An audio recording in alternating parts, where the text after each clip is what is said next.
Baik.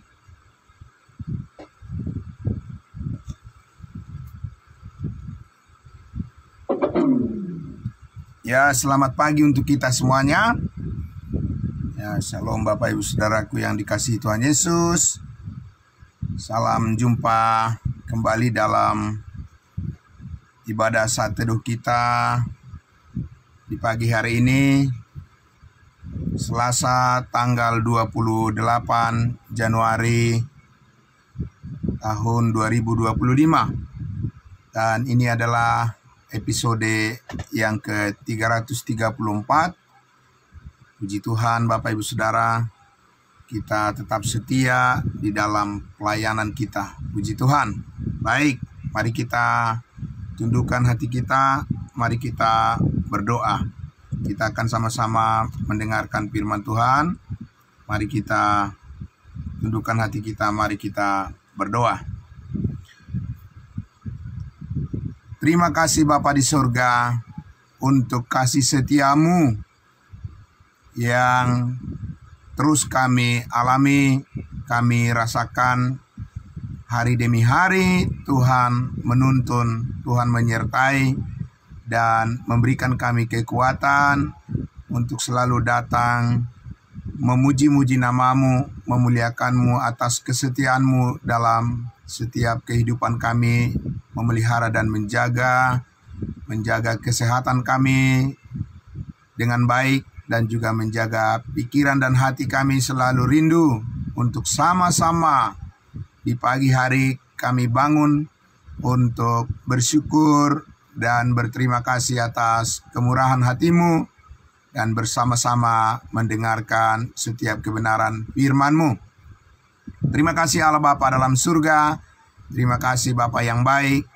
Kami sambut setiap firman-Mu, pengertian-pengertian yang baru, yang terus meneguhkan iman kami. Di dalam nama Tuhan Yesus kami berdoa dan bersyukur. Amin. Amin. Puji Tuhan. Baik, Bapak Ibu Saudaraku yang dikasihi Tuhan Yesus, kita kembali lagi bersama-sama saudaraku. Ya, kita akan membuka Alkitab kita kembali, saudaraku. Masih seputar tentang kasih sebagai buah roh.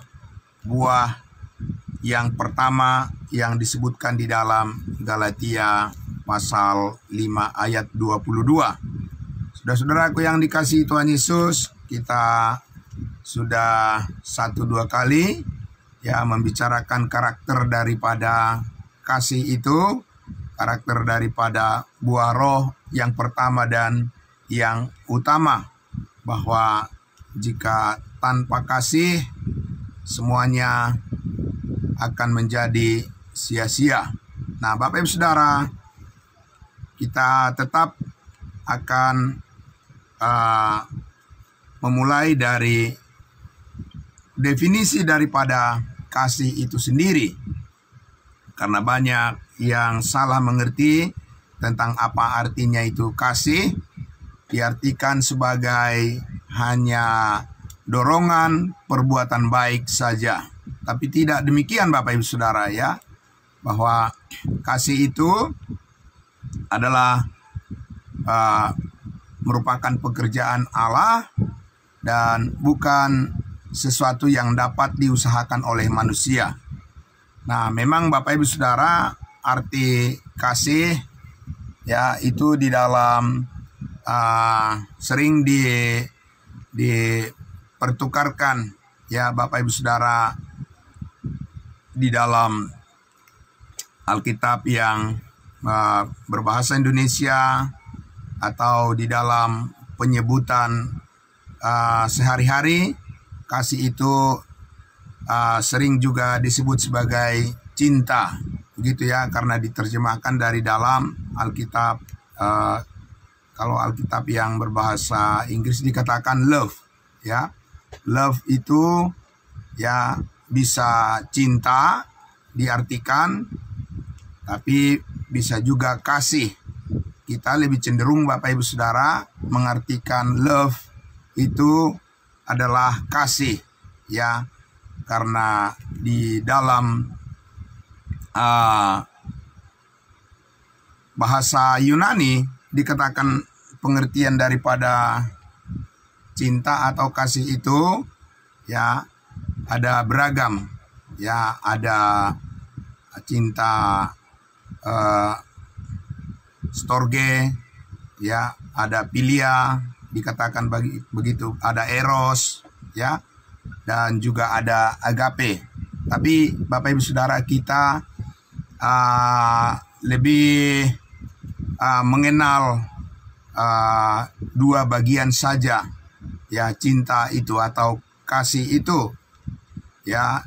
Yang pertama adalah kasih agape, ya, yang berasal dari Allah, dan yang satunya adalah kasih yang bersifat duniawi, yang tidak berasal dari Allah atau yang berasal dari dunia atau berasal dari daging. Jadi hanya terbagi dua saja Bapak Ibu Saudara, ya.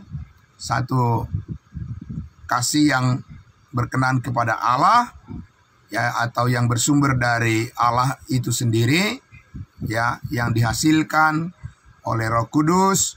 Dan satu lagi, cinta yang dihasilkan oleh buah daging atau kedagingan manusia, ya, yang sifatnya duniawi Bapak Ibu Saudara. Jadi dalam dua pengertian itu kita memahami arti daripada love, ya. Jadi Bapak Ibu Saudara, arti daripada kasih, love, itu kadang juga diartikan sebagai charity, ya, sebagai charity.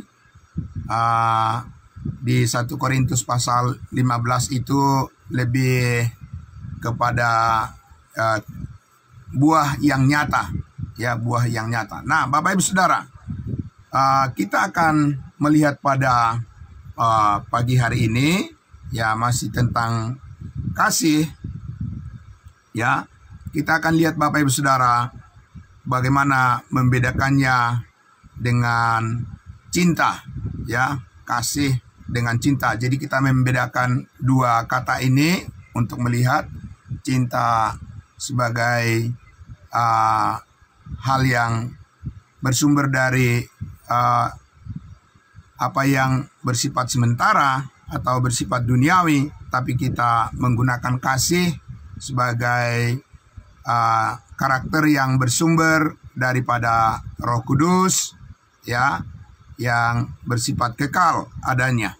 Nah, saudara-saudara, kalau kita membandingkan, ya, ketika Tuhan Yesus melayani di bumi ini dan diperhadapkan kepada umatnya Israel, saudara-saudara, ya, Allah meminta supaya buah daripada kasih itu dapat dilihat dari perbuatan-perbuatan mereka, ya.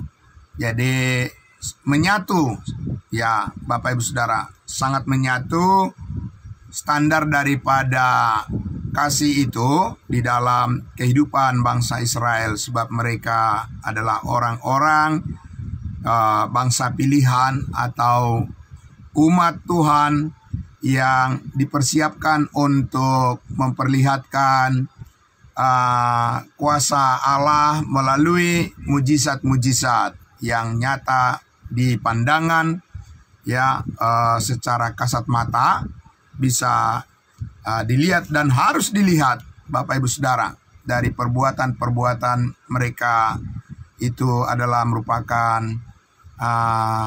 karya Tuhan yang menunjukkan benar-benar itu adalah buah daripada iman, ya, buah daripada iman, ya, yang dinyatakan oleh Allah, ya, di dalam lingkup daripada kerajaan sorga di bumi. Itu harus melalui perbuatan-perbuatan yang nyata, ya, yang dilakukan oleh orang-orang Israel, sehingga bangsa-bangsa lain di dunia ini akan terkagum-kagum ya melihat kehebatan daripada orang-orang Israel sebagai umat Tuhan, sebagai milik Tuhan. Tapi Bapak Ibu Saudaraku yang dikasihi Tuhan Yesus, berbeda setelah bangsa Israel ditinggalkan oleh Tuhan untuk sementara waktu karena kejatuhan mereka, karena pelanggaran mereka yang telah menolak Mesias, menyalibkan Yesus Kristus, maka Allah membuka satu rahasia yang baru, bagaimana menilai buah daripada kasih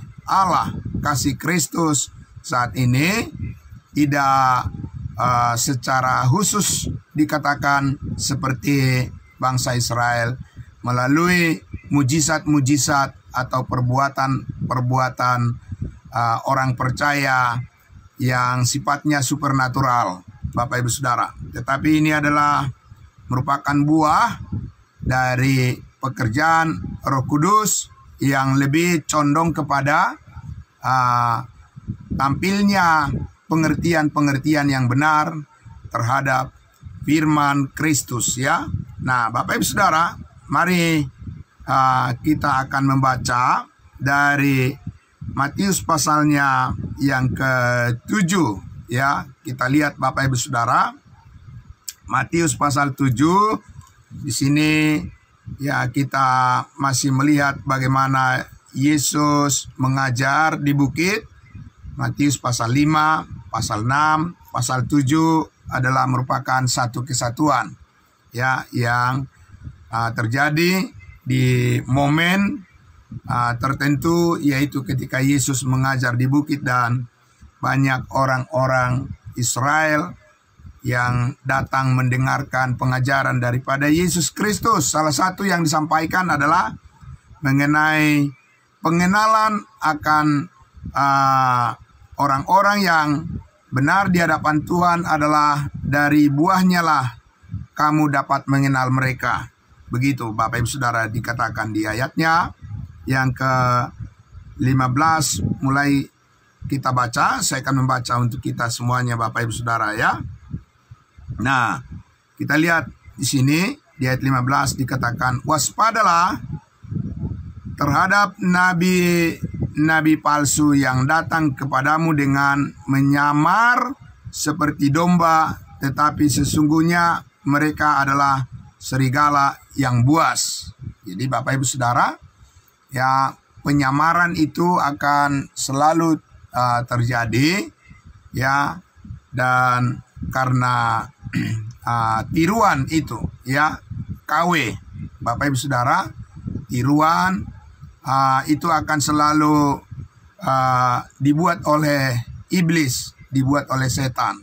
Ada Kristus, ada antikristus, ada nabi yang benar dari Tuhan, ada juga nabi palsu, ada rasul yang benar, rasul Tuhan, ada juga rasul palsu. Ya, ada penginjil yang benar dari Tuhan, ada juga penginjil palsu.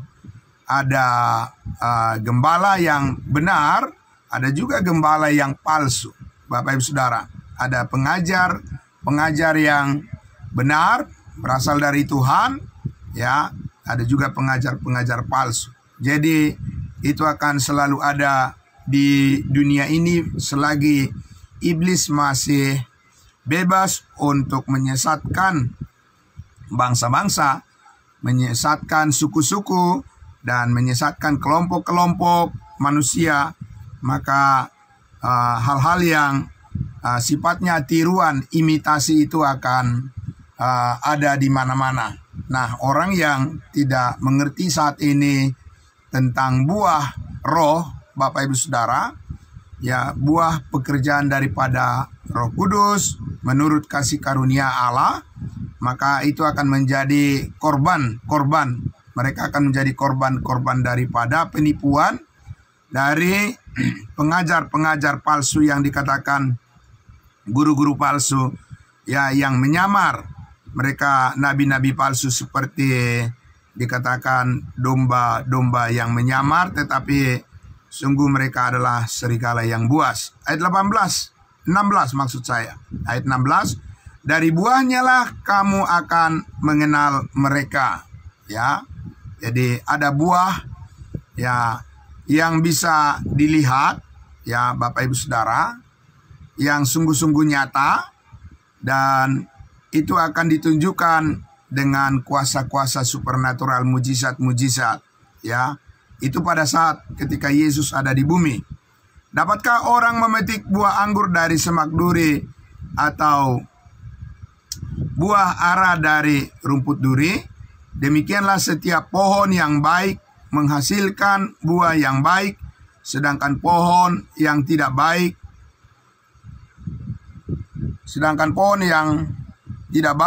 menghasilkan buah yang tidak baik. Jadi ini logika sebab akibat ya. Ayat 18, tidak mungkin pohon yang baik itu menghasilkan buah yang tidak baik, ataupun pohon yang tidak baik itu menghasilkan buah yang baik. Jadi itu sudah merupakan ya sebab akibat. Kalau pohon yang baik dikatakan pasti menghasilkan buah yang baik, dan sebaliknya pohon yang tidak baik akan menghasilkan buah yang tidak baik. Namun di sini menarik Bapak Ibu Saudara, karena dikatakan pohon yang baik itu tidak mungkin menghasilkan buah yang tidak baik. Nah, Saudara, kemarin saya sudah jelaskan bahwa terkhusus berbicara di sini adalah tentang diri pribadi daripada Yesus Kristus, karena hanya Yesus Kristuslah yang bisa disebut baik ya, sebagai manusia yang sempurna ya. Jadi tidak ada yang sama seperti Yesus, dan tidak mungkin Yesus menghasilkan buah yang tidak baik, karena Yesus adalah manusia yang sempurna. Dia adalah Allah. Nah, Bapak Ibu Saudaraku yang dikasihi Tuhan Yesus, nah karena itulah dikatakan tadi tidak mungkin ya pohon yang baik itu menghasilkan yang tidak baik. Pasti menghasilkan selalu yang baik.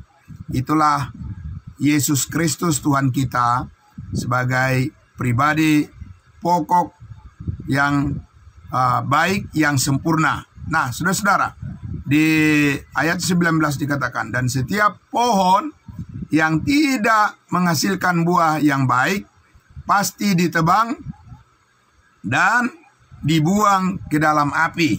Nah, ini Bapak Ibu Saudara, kita akan cermati ya kalimat di ayat 19 ini ditujukan kepada siapa dan apa artinya bagi kita saat ini.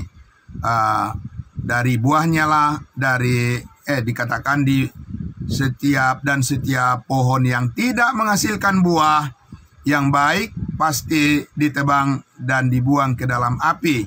Jadi ini Bapak Ibu Saudara yang diartikan banyak orang bahwa keselamatan itu katanya adalah karena perbuatan baik. Mereka mengambil dari ayat ini, dan itu sungguh keliru Bapak Ibu Saudara ya.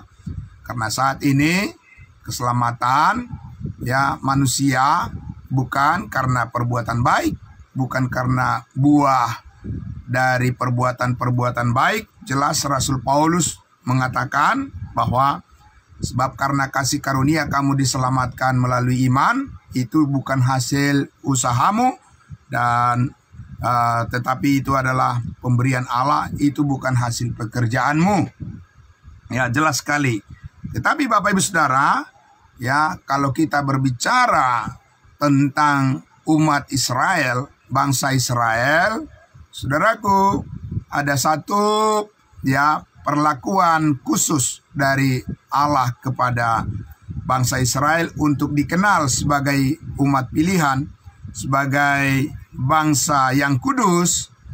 Ya, Allah menunjukkan Bapak Ibu Saudara bahwa orang Israel sebagai umat pilihan Tuhan dapat dilihat dari perbuatan-perbuatan mujizat yang dilakukan oleh Allah di tengah-tengah kehidupan mereka. Dan itu Bapak Ibu Saudara sudah kita lihat mulai sejak dari Allah membebaskan bangsa Israel dari perbudakan di Mesir. Semua yang terjadi, ya, kuasa Allah dinyatakan melalui berbagai macam mujizat, ya, yang dilakukan sebagai bentuk kutuk bagi bangsa Mesir yang menghalang-halangi, ya, umat Tuhan, bangsa Israel keluar dari perbudakan. Dan sampai ke masa di padang gurun, ketika bangsa Israel 40 tahun lamanya, Tuhan selalu menunjukkan mujizat-mujizat, ya, perbuatan-perbuatan ajaib, ya. Di antaranya adalah ketika orang Israel mendapat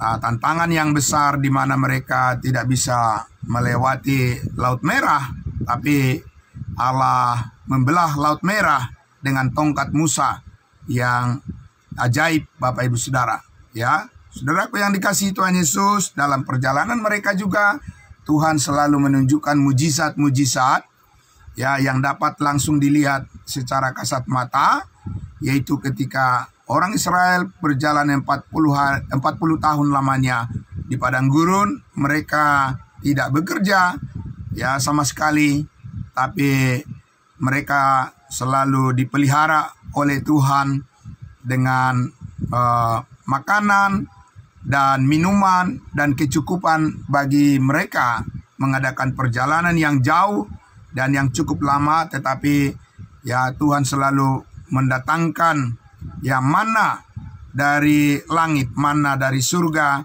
ya, mereka makan daging, Bapak Ibu Saudaraku, ya, dan mereka tidak kekurangan karena mujizat-mujizat yang dilakukan oleh Allah di tengah-tengah mereka. Jadi bangsa Israel itu sudah terbiasa, Bapak Ibu Saudaraku, dan mereka adalah orang-orang yang akan percaya kalau mereka melihat. Nah, bandingkan Bapak Ibu Saudara ketika Rasul Paulus mengatakan kepada kita, ya, bangsa-bangsa lain, bahwa sekarang ini kita hidup bukan karena melihat, tapi kita hidup karena percaya. Nah, itu Bapak Ibu Saudara, ya. Nah, kita lihat lagi saudaraku yang dikasihi Tuhan Yesus, ya. Jadi di ayat 19 dikatakan tadi, hal yang sangat menarik di sini adalah karena setiap pohon yang tidak menghasilkan buah yang baik pasti ditebang dan dibuang ke dalam api. Jadi banyak orang mengambil makna daripada ayat ini. Sekarang ini katanya kalau tidak berbuat baik maka akan masuk ke dalam api neraka, akan ditebang, masuk ke dalam, dibuang ke dalam api neraka. Karena itu, ya, keselamatan, hidup kekal masuk surga tidak cukup hanya dengan iman, tapi juga harus dengan perbuatan baik. Bapak Ibu Saudaraku, tentu itu adalah penafsiran yang sangat keliru, ya. Ya, Bapak Ibu Saudara, itu adalah pemahaman yang jauh dari kebenaran yang diajarkan kepada kita berdasarkan kasih karunia Allah. Saat ini Bapak Ibu Saudara, bahwa kita dibenarkan hanya melalui iman, bukan karena perbuatan-perbuatan baik kita, Bapak Ibu Saudara. Ya, salah mengambil, ya, orang-orang salah masuk ke dalam barisan. Mereka masuk di barisan yang salah, sehingga Bapak Ibu Saudara, mereka menerapkan apa yang menjadi firman yang ditujukan kepada orang-orang Israel. Bapak Ibu Saudara yang sudah jatuh saat ini tidak bisa serta-merta diterapkan ke dalam kehidupan kita sebagai orang-orang Kristen yang telah menerima kasih karunia yang sempurna, yaitu pengorbanan Yesus Kristus di atas kayu salib yang telah menebus dan mengampuni segala dosa kita sekali untuk selama-lamanya. Dan itu bukan karena perbuatan baik kita dan bukan karena usaha kita, tapi karena kemurahan hati Tuhan kepada kita. maka kita memperoleh keselamatan hidup yang kekal hanya melalui iman saja. Amin, Bapak Ibu Saudara. Sebab Yesus telah menyingkirkan segala sesuatu yang menghalangi manusia untuk bertemu dengan Tuhan, itu oleh darah Kristus telah disucikan dari segala dosa dan segala kesalahan kita. Jadi buahnya, Bapak Ibu Saudara, saat ini bukanlah buah yang kita usahakan sendiri dan tidak bisa dilihat dari perbuatan-perbuatan orang Kristen sebagai bukti kasih Allah yang sempurna, sebagai patokan bagi kita untuk menilai kasih Tuhan kepada manusia. Tidak bisa dilihat dari perbuatan-perbuatan manusia, bahkan orang Kristen sekalipun. Ya, Bapak Ibu Saudara, soal perceraian, berapa banyak orang Kristen yang mengaku Kristen, Bapak Ibu Saudara, melakukan perceraian di dalam rumah tangga. Apakah kita bisa melihat dari perbuatan-perbuatan itu sebagai bukti daripada buah daripada Roh Kudus? Tidak mungkin, Bapak Ibu Saudara. Para pemimpin-pemimpin gereja, Bapak Ibu Saudaraku, melakukan berbagai macam perbuatan yang melakukan perpecahan, perpecahan demi perpecahan, pertentangan demi pertentangan, rebutan mimbar gereja, para pemimpin-pemimpin, pendeta, gembala, yang melakukan penipuan di dalam gereja. Bapak Ibu Saudara, itu tidak mungkin, Bapak Ibu Saudara, dari perbuatan-perbuatan itu bisa kita melihat buah daripada kasih Allah yang sempurna. Satu-satunya, Bapak Ibu Saudaraku, yang dapat meyakinkan kita sepenuhnya, Bapak Ibu Saudara, bukan karena melihat manusia, tapi melihat apa yang dilakukan oleh Yesus Kristus. Kalau dikatakan melihat manusia, bukan manusia pada umumnya, tapi melihat manusia Yesus Kristus sebagai anak Allah, anak tunggal Allah, yang berbuat baik secara sempurna dan tidak ada yang salah. Amin. Dari buah itulah kita bisa melihat, Bapak Ibu Saudara, kasih Allah itu adalah sungguh sempurna. Nah, Bapak Ibu Saudara, namun di sini kita lihat, Saudara, dikatakan bagi Yesus Kristus mengatakan kepada umat Israel, setiap pohon yang tidak menghasilkan buah, pasti ditebang dan dibuang ke dalam api. Bapak Ibu Saudara, Yesus memberikan perumpamaan ini oleh karena Yesus diperhadapkan pada saat itu kepada orang-orang Farisi dan ahli-ahli Taurat yang merasa bahwa perbuatan-perbuatan mereka lah yang paling hebat. Orang-orang Farisi dan ahli Taurat Saduki merasa bahwa perbuatan-perbuatan mereka lah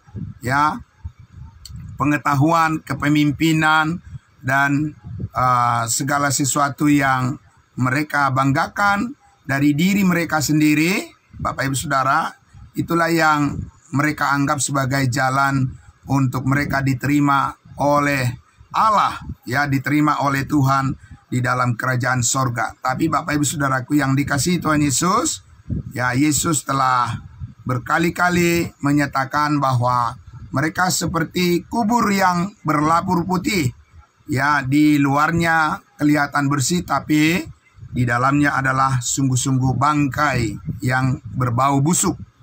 Bapak Ibu Saudaraku yang dikasihi Tuhan Yesus. Nah, karena itu Saudara, di ayat 20 itu dikatakan, jadi dari buahnya lah kamu akan mengenal mereka. Saudara, bagian ini tentu saja tidak bisa diterapkan kepada kita saat ini sebagai tubuh Kristus. Karena apa? Bapak Ibu Saudara, tidak bisa dikatakan kalau orang percaya, orang kudusnya Tuhan, orang yang sudah diselamatkan, kalau dia berbuat dosa, maka dia akan hilang keselamatan. Tidak ada hilang keselamatan orang percaya saat ini, Bapak Ibu Saudara. Orang percaya telah dimeteraikan dengan Roh Kudus, dan setiap orang percaya adalah milik Kristus untuk selama-lamanya. Setiap orang percaya adalah anggota tubuh Kristus dan tidak mungkin diamputasi anggota tubuhnya. Anggota tubuh Kristus pasti sempurna. Pada saat Yesus Kristus datang di awan-awan menjemput kita, semua anggota tubuhnya pasti lengkap. Tetapi, saudaraku, kalau dikatakan saat ini orang-orang percaya, apakah ya karena sudah ditebus dan sudah diampuni dan sudah pasti memiliki hidup yang kekal, pasti diselamatkan, lalu akan diberikan izin bebas untuk berbuat dosa? Sama sekali tidak, Bapak Ibu Saudara. Itu adalah pemikiran yang keliru. Ya, itu adalah pikiran daging yang perlu diperbaharui. Justru karena kita sekarang sudah diselamatkan, maka kita harus menjaga kesetiaan kita dan kita harus menjadi saluran buah daripada Roh Kudus, yaitu hidup di dalam kasih yang sempurna. Bukan sebaliknya, ya, menjadi orang-orang yang tidak menjaga kesaksian hidupnya. Kita adalah orang-orang yang dinasehati oleh Tuhan untuk setiap hari kita harus hidup berbuah, ya, sebagaimana yang Allah kehendaki. Nah, Bapak Ibu Saudara, jadi ini berbicara kepada orang Israel, sebab perbuatan-perbuatan mereka, ahli Taurat, Farisi, dan Saduki, dan semua orang yang menolak Yesus Kristus, itu tidak bersumber daripada Allah sendiri. Itu adalah bersumber dari keinginan daging mereka. Maka mereka pasti dibuang ke dalam api, ya, ke dalam api neraka. Kenapa? Ya, karena Bapak Ibu Saudara, orang Israel, kalau perbuatan-perbuatan mereka itu tidak menunjukkan akan buah yang baik, maka itu artinya mereka hidup tidak selaras dengan kehendak Tuhan. Dan mereka adalah orang-orang yang tidak percaya, dan mereka pasti dihukum di dalam lautan api neraka. Ayat 21, bukan setiap orang yang berseru kepadaku, Tuhan, Tuhan, akan masuk ke dalam kerajaan sorga, melainkan dia yang melakukan kehendak Bapakku yang di sorga. Saudaraku yang dikasihi Tuhan Yesus, orang Israel itu hidup di bawah hukum Taurat. Dan hukum Taurat itu adalah tuntutan terhadap perbuatan-perbuatan yang harus diperlihatkan melalui pengorbanan-pengorbanan, ya, korban-korban domba, korban hewan, darah yang ditumpahkan, Bapak Ibu Saudara, melalui memelihara hari-hari, hari Sabat, ya, mereka harus mengunjungi bait Allah yang dibuat oleh tangan manusia. Ya, Bapak Ibu Saudara, semuanya itu sebagai, ya, hidup di bawah simbol-simbol, lambang-lambang yang menunjukkan wujudnya adalah pribadi Yesus Kristus, diri Yesus Kristus sendiri. Nah, Bapak Ibu Saudara, tetapi kita lihat bahwa karena orang-orang Israel ini, saudaraku, hidup di bawah hukum Taurat, maka mereka akan bisa dinilai dari perbuatan-perbuatan mereka yang selaras dengan apa yang diajarkan oleh Yesus Kristus. Bukan perbuatan-perbuatan yang hebat, tapi di luar daripada iman kepada Yesus Kristus. Maka itulah dikatakan Yesus Kristus di sini, di ayat 22, semuanya itu akan terbongkar, akan ketahuan di akhir zaman. Ayat 22, pada hari terakhir banyak orang akan berseru kepadaku, Tuhan, Tuhan, bukankah kami bernubuat demi namamu dan mengusir setan demi namamu dan mengadakan banyak mujizat demi namamu juga? Bapak Ibu Saudaraku yang dikasihi Tuhan Yesus, karena orang-orang ini yang berusaha mengejar perbuatan-perbuatan di luar daripada iman kepada Kristus Yesus, ya, mereka adalah pengajar-pengajar palsu dan nabi-nabi palsu. Mereka berpikir bahwa dengan motivasi mereka melakukan berbagai macam perbuatan mujizat, itulah standar daripada kebenaran. Maka Bapak Ibu Saudara, mereka pasti akan mengalami kekecewaan di akhir zaman. Mana buktinya? Di ayat 23 dikatakan, pada waktu itulah aku akan berterus terang kepada mereka dan berkata, aku tidak pernah mengenal kamu, enyahlah daripadaku, kamu sekalian pembuat kejahatan. Bapak Ibu Saudara, apakah kata-kata seperti ini akan diucapkan oleh Yesus Kristus kepada setiap orang yang percaya saat ini sebagai anggota tubuh Kristus yang hidup di dalam kasih karunia ini? Tidak, Bapak Ibu Saudara. Ya, Yesus Kristus mengenal umatnya. Roh Kudus mengenal setiap orang yang percaya. Itu sebabnya ketika seseorang percaya ya kepada Injil keselamatan, kepada Injil kasih karunia, dikatakan pada saat itu juga Roh Kudus dimeteraikan di dalam setiap hati daripada orang yang percaya itu, supaya itulah tanda, ya itulah tanda, itulah pertanda, Bapak Ibu Saudara, jaminan bagi setiap orang yang percaya pasti beroleh hidup yang kekal. Nah, tentu saja Bapak Ibu Saudara, kita tahu bahwa nanti juga orang percaya kita akan dihakimi di kursi pengadilan Kristus, tapi tidak berhubungan dengan keselamatan lagi, karena kita sudah pasti diselamatkan, tetapi berhubungan dengan upah atau mahkota pahala yang akan kita terima, ya, karena kita selama di dunia ini, ya Bapak Ibu Saudara, tetap setia melayani Dia. Dan kesetiaan daripada tiap-tiap orang percaya saat ini itu tentu berbeda. Ada yang sungguh-sungguh setia melayani Tuhan, dan ada juga yang kurang setia, dan upahnya tidak akan sama ketika berhadapan dengan ya kursi pengadilan Kristus. Ada yang menerima sebagai emas, perak, dan batu permata, dan itu adalah tingkatan daripada upah kemuliaan yang akan diterima oleh setiap orang yang percaya saat ini. Namun Bapak Ibu Saudara, kita lihat Paulus katakan di dalam 1 Korintus pasal 3. Mari kita lihat dulu saudaraku, saya akan membacakan ini sebagai bagian ayat yang akan mengakhiri pemberitaan firman Tuhan di pagi hari ini. 1 Korintus pasal 3. Ya, Paulus katakan hal yang berbeda dengan apa yang dialami oleh orang-orang Israel. Perlakuan Tuhan secara istimewa melalui kasih karunia Tuhan kepada kita saat ini. Kita diberikan gambaran Bapak Ibu Saudara bagaimana endingnya, bagaimana akhirnya nanti ketika kita berhadapan dengan Kristus dalam kaitan dengan iman dan perbuatan-perbuatan kita.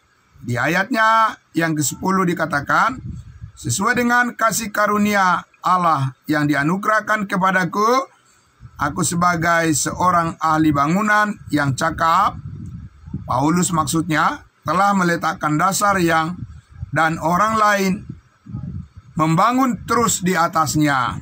Ya, kita Bapak Ibu Saudara sesudah diselamatkan bukan untuk berdiam diri dan bukan untuk membuang-buang waktu, tetapi kita harus membangun ya terus kehidupan kita untuk kita serahkan dibentuk oleh Roh Kudus, dan terus akan diperbaharui hati dan pikiran kita Bapak Ibu Saudara. Tetapi tiap-tiap orang harus memperhatikan bagaimana ia harus membangun di atasnya, karena tidak ada seorang pun yang dapat meletakkan dasar lain daripada dasar yang telah diletakkan, yaitu Yesus Kristus. Kita sudah berdiri di atas kebenaran, yaitu di atas kebenaran Yesus Kristus yang sudah menebus dan mengampuni segala dosa kita oleh salibnya, oleh darahnya yang tertumpah 2000 tahun yang lalu.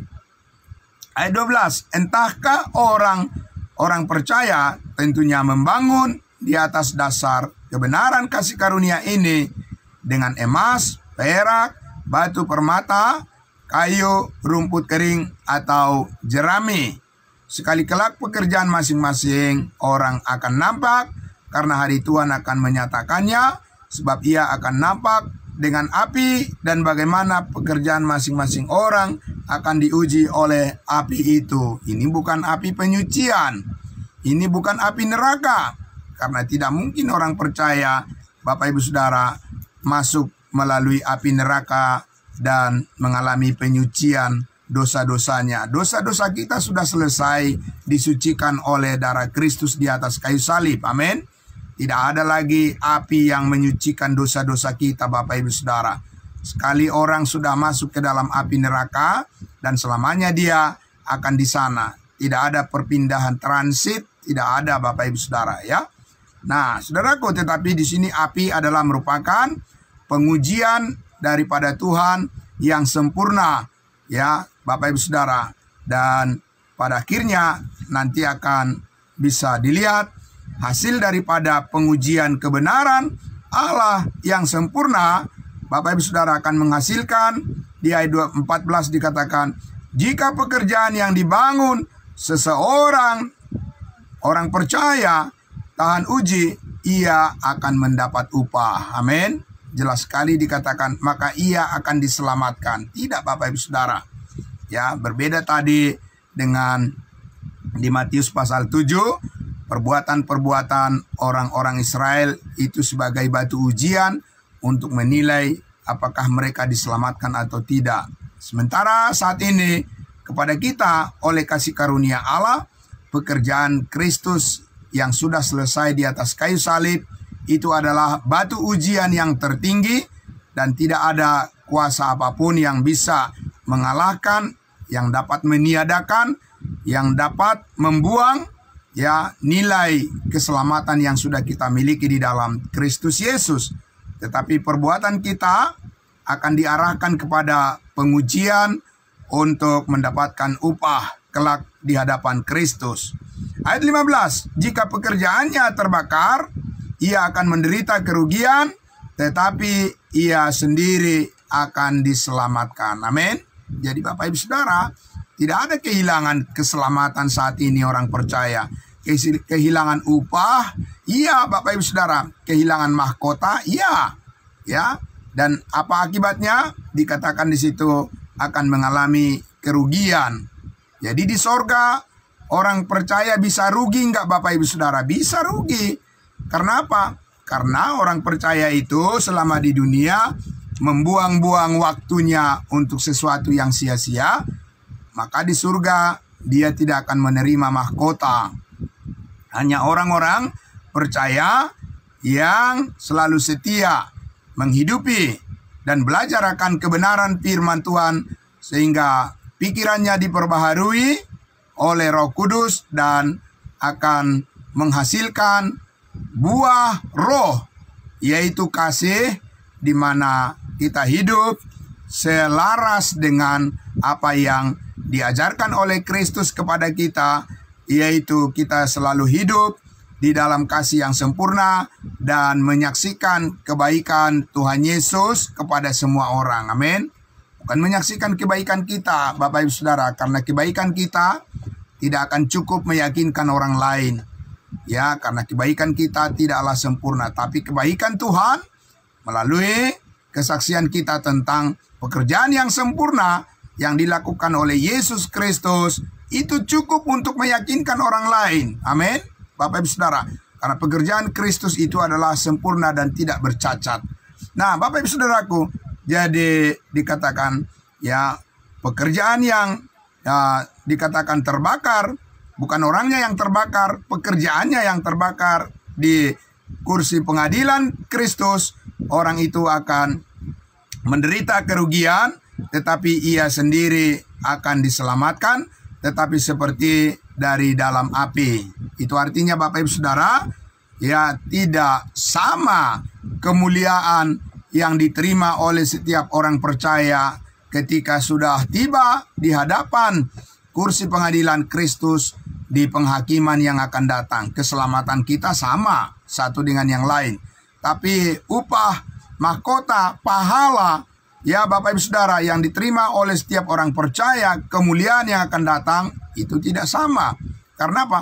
Karena Tuhan Allah menghargai ya, kesetiaan daripada setiap orang percaya selama di dunia yang hidup di dalam kebenaran Kristus, hidup di dalam kasih yang sempurna, dan yang senantiasa takut akan Tuhan. Maka saudara-saudaraku, Allah menyediakan mahkota bagi setiap orang percaya, orang kudusnya Tuhan yang selalu setia melayani. Amin. Nah, Bapak Ibu Saudaraku yang dikasihi Tuhan Yesus, jadi semuanya ini adalah buah yang dikerjakan oleh Roh Kudus, bukan karena usaha dan kekuatan kita sendiri, tapi karena kita bersandar kepada pimpinan daripada Roh Kudus. Maka Roh Kudus itulah yang bekerja di dalam hati kita, dan Roh Kudus itulah yang membuat hidup kita berbuah menjadi berkat bagi banyak orang. Amin. Bapak Ibu Saudara, kesediaan kitalah yang Tuhan inginkan, yang Tuhan panggil kita untuk selalu, ya, agar kita bersedia dengan rela hati untuk dipakai oleh Tuhan menjadi alatnya. Bapak Ibu Saudara, pikiran hati kita diperlengkapi dengan pengertian-pengertian yang benar sebagai buah daripada kasih Allah, buah daripada Roh Kudus. Buah Roh ialah kasih, di mana pengertian-pengertian kita semakin mendalam, ya, semakin berbuah dengan pengertian-pengertian yang baru. Dengan demikian kita bisa menerapkan di dalam setiap kehidupan kita sehari-hari. Amin. Nah, Bapak Ibu Saudara, terpujilah Tuhan kita Yesus Kristus yang selalu mengasihi kita, karena kasih tidak pernah gagal. Amin. Kasih bertahan selamanya, dan kasih itu adalah sukacita dan damai sejahtera kita, dan kasih itulah yang menjadikan hidup kita berarti di tengah-tengah dunia ini, dan untuk selama-lamanya memampukan kita untuk melayani Tuhan kita Yesus Kristus. Amin. Mari kita berdoa. Bapa di dalam surga, terima kasih. Kami bersyukur karena kami mengenal kasih. Karakter daripada kasih itu adalah karakter daripada Tuhan kami Yesus Kristus. Kasih yang sempurna yang dinyatakan, kasih kehidupan yang kami terima, kehidupan Kristus yang telah bangkit dari antara orang mati dan hidup selamanya, mengalahkan kuasa dosa, mengalahkan kuasa maut, dan kuasa itulah yang bekerja di dalam kehidupan kami oleh pekerjaan yang dikerjakan oleh Roh Kudus. Bapa di dalam surga, perbaharuilah setiap hati kami setiap hari, supaya kami selalu siap di dalam keyakinan yang kokoh bahwa pemeliharaan kasih Tuhan yang sempurna di dalam hidup kami boleh yakin dan percaya hidup kami akan berbuah dan tidak akan sia-sia. Terima kasih Bapa di dalam surga, karena adapun hidup kami ini bukan kami lagi, melainkan Kristus yang hidup di dalam kami setiap orang percayamu. Dan terima kasih dimuliakan namamu Tuhan. Terima kasih dimuliakan namamu Bapa di dalam surga. Terima kasih ya Roh Kudus Allah Tritunggal yang selalu menyempurnakan hari demi hari kehidupan kami di dalam kasih-Mu. Terima kasih, kami bersyukur. Haleluya, amin. Amin. Terima kasih saudara-saudaraku. Amin. Terima kasih semuanya saudara-saudaraku, baik yang mengikuti aplikasi Zoom meeting kita maupun yang mengikuti melalui live streaming Facebook dan yang mendengarkan dari YouTube kita semuanya. Terima kasih Bapak Ibu Saudara. Selamat pagi, saya serahkan kepada Bapak Andi Marbun yang akan membawa kita di dalam doa sahabat kita pagi hari ini. Ya, terima kasih. Selamat pagi saudaraku. Salam.